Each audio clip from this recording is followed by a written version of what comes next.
resolvi parar de trabalhar com finanças e resolvi tirar um momento sabático para mim. Fui para a Austrália e quando eu fui morar lá na Austrália, eu conheci a culinária do Sudeste Asiático, porque lá tem muito imigrante.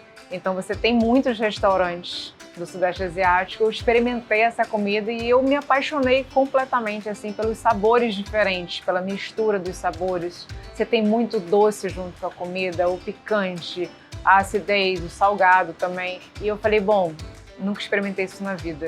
Isso é maravilhoso. Eu já estava cansado da engenharia, fui tirar um período sabático nos Estados Unidos quando ela estava lá trabalhando. Não consegui me realocar, eu não queria continuar com engenharia, tentei me alocar com cerveja. Tinha acabado de ganhar o Mundial da La Bière aqui no Brasil e acabou não acontecendo, o período de visto estava acabando, a gente já começou a pensar no que a gente poderia fazer voltando para o Brasil. Uma das opções seria voltar para a minha carreira, ela voltar para a carreira dela, ou a gente juntar e criar esse sonho. Primeiro a gente fazia as feiras de rua, das feiras de rua surgiu a oportunidade de pegar a cantina do prédio. O nosso delivery começou a crescer, até que aquela estrutura não cabia mais. Aí a gente teve uma oportunidade de pegar uma loja maior num shopping pequenininho aqui na Barra, até que surgiu a oportunidade do Shopping Downtown. Vamos. Até 2 anos depois a gente enxergar a oportunidade desse restaurante aqui, que é o Camão de Botafogo, um imóvel que antes não era um restaurante, era uma brinquedoteca. E quando a gente chegou aqui, a gente veio visitar, fomos os primeiros a visitar o imóvel, eu olhei e falei, achamos o nosso lugar onde a gente quer abrir a Camão da Zona Sul. E eu ainda tenho um anexo, né? Um detalhe que o meu marido é o meu sócio. Essa transição, especialmente para mim, foi muito difícil, né? Ela não gosta que eu fale isso, mas foi por conta dela. Parar um pouquinho, porque eu sou emotivo, né?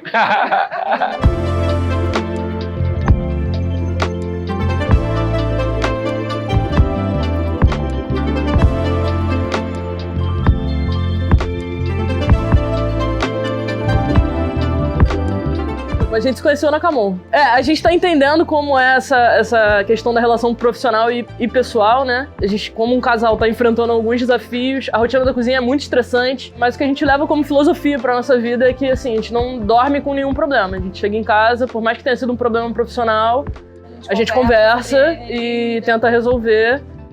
Para que isso não gere um problema para nossa relação e também um problema para a relação profissional também, né? De chefe para subchefe, né? São 2 casamentos. Você tem um casamento em casa e um outro casamento com a sua sócia.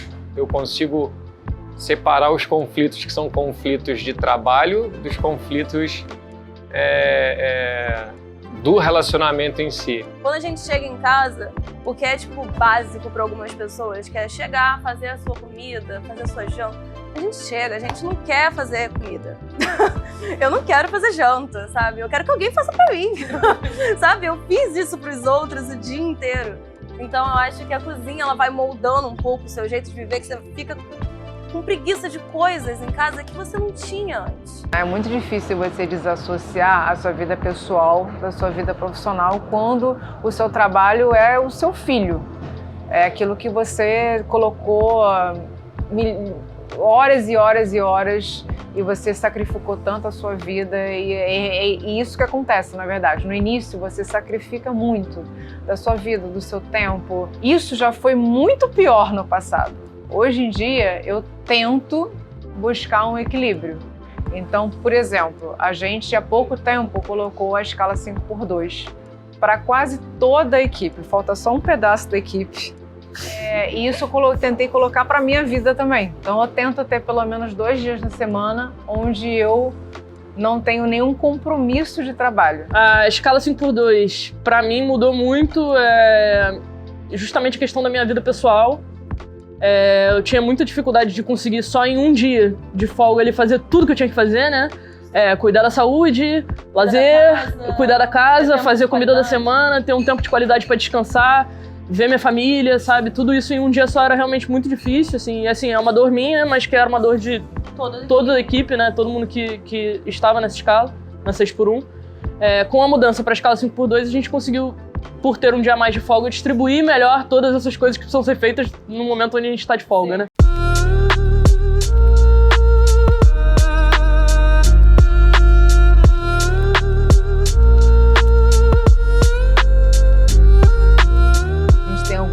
dificuldade sendo um restaurante tailandês. Então, dificuldades de insumos, dificuldades de, inclusive, uma educação que a gente faz com muitas pessoas que nunca provaram comida tailandesa. A gente tem muito falsos gourmets, né? A pessoa que provou uma vez um prato acha que aquele prato é aquela referência correta. Então você vai lá e coloca uma avaliação no Google, muitas vezes você não percebe o peso que aquilo tem. E você joga, às vezes, no lixo um trabalho de 9 anos de empresa, 14 anos de formação da chefe e todas as outras 60 pessoas que estão movimentando essa máquina, porque você foi mal atendido, ou teve um prato ruim, ou que simplesmente não casou com a sua referência. Então, nessas horas ainda mexe. Quando a gente tem alguma avaliação que, na minha opinião, é injusta, mexe muito comigo. Mas eu acho que a maior dificuldade é realmente com pessoas. Todos que entram na equipe têm que ser treinados desde o zero com culinária tailandesa. E eu não falo só da cozinha, eu falo do salão também, porque o garçom ele precisa saber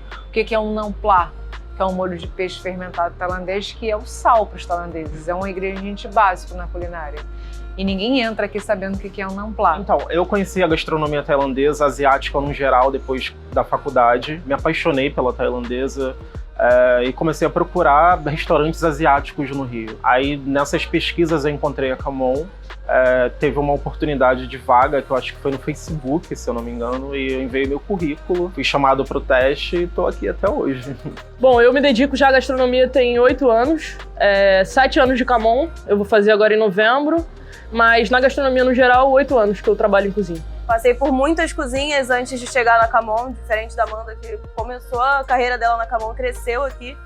Eu passei por vários restaurantes e eu trabalhava mais na confeitaria, né? Só que a cozinha quente daqui, ela me pegou. E aí eu gostei, tipo, eu falei, cara, é muito diferente de tudo que eu já fiz, vou testar.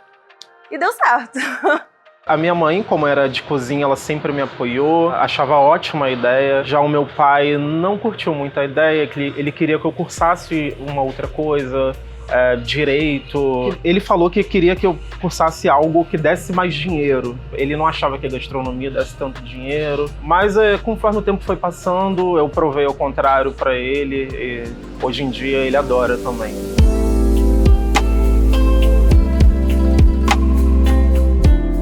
A participação no Mestre de Sabor, desde que eu recebi o convite para participar da seleção, o objetivo nunca foi a minha promoção como chefe ou até mesmo a promoção do restaurante. É claro que isso respingou e respingou muito bem, obrigada, mas o objetivo sempre foi passar informação sobre a culinária tailandesa para o público em geral, que no mundo inteiro é uma culinária popular.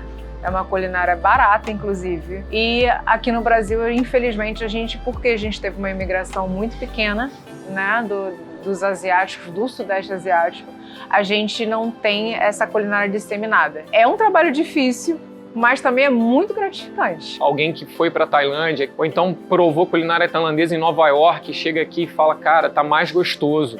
A pho de vocês, que é vietnamita, tá melhor do que a que eu tomei no Vietnã. Então, assim, esse tipo de comentário nos traz muita alegria, né? Porque é isso que a gente quer servir algo realmente autêntico, a gente vai sempre para lá.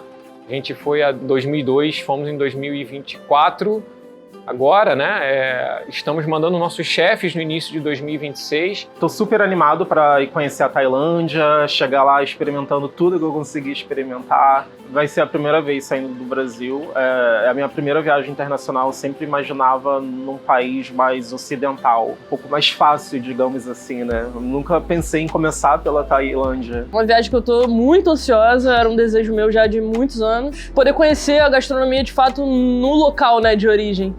Finalmente ter uma referência, assim, verdadeira do que é a culinária de verdade, sabe? Conhecer cidades diferentes, talvez dar uma passadinha em alguns outros países ali perto, Malásia, Vietnã, a gente tá decidindo ainda o que a gente vai fazer. A gente vai fazer alguns cursos de comida lá, né, de culinária tailandesa lá, visitar a fábrica de naan pla, açúcar de palmeira, coisas que a Carol fez na viagem quando ela foi pra lá e coisas que são muito importantes pro nosso conhecimento, né? E que a gente vai ter essa oportunidade agora, ano que vem.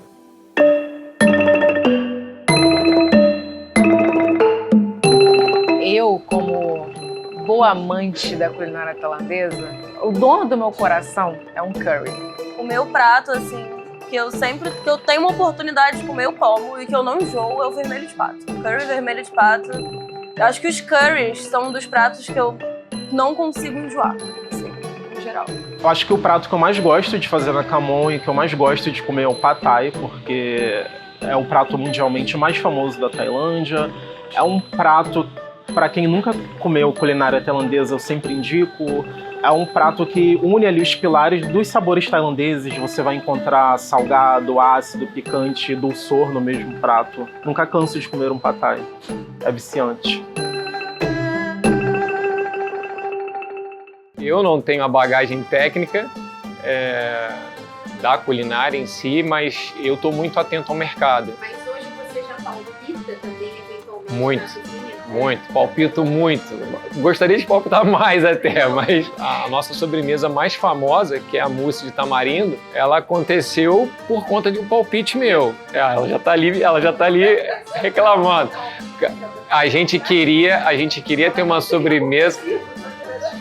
Calma, vamos lá. A gente queria ter uma sobremesa nova na casa e, obviamente, aí o processo criativo foi zero meu, foi todo da chefe.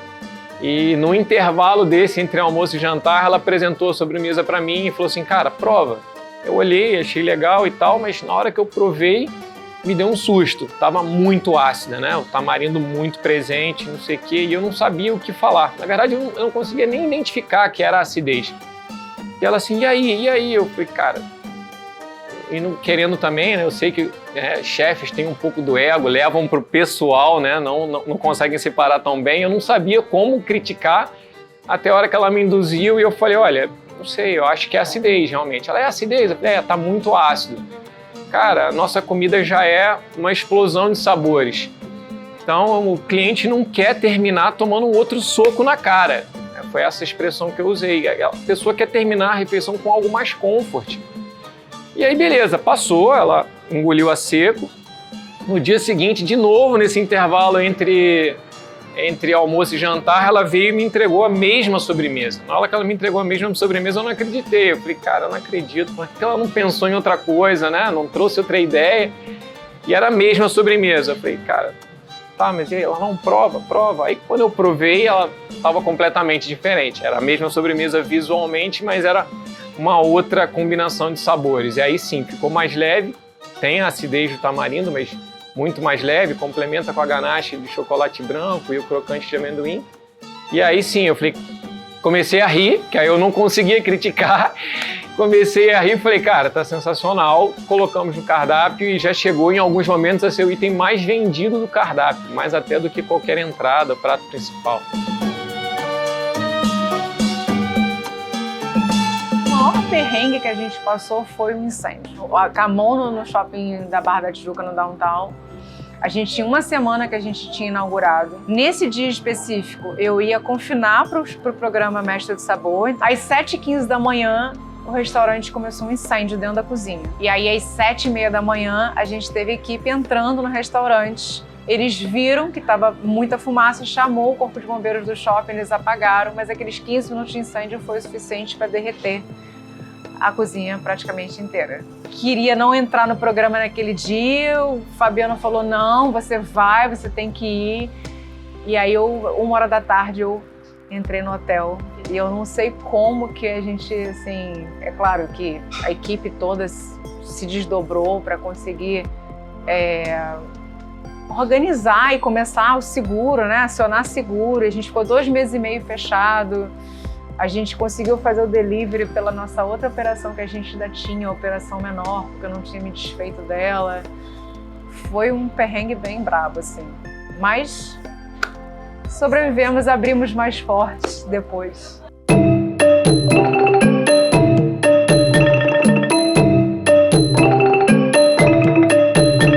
Sucesso para mim é, ao longo desses 9 anos, perceber o quanto que a gente conseguiu crescer, o quanto que a gente popularizou a culinária tailandesa do Sudeste Asiático, o quanto que hoje em dia a gente tem tantos e tantos clientes apaixonados por essa culinária e quanta gente que a gente trouxe junto, que desenvolveu, quanta gente que a gente mudou a vida dessa pessoa, não só dela como a da família dela, quanta gente conseguiu seguir o próprio sonho junto com a gente. Sucesso pra mim é você estar feliz na sua profissão, sabe? Fazendo o que você gosta. Eu acho, pessoalmente, que é o equilíbrio entre a vida pessoal e profissional.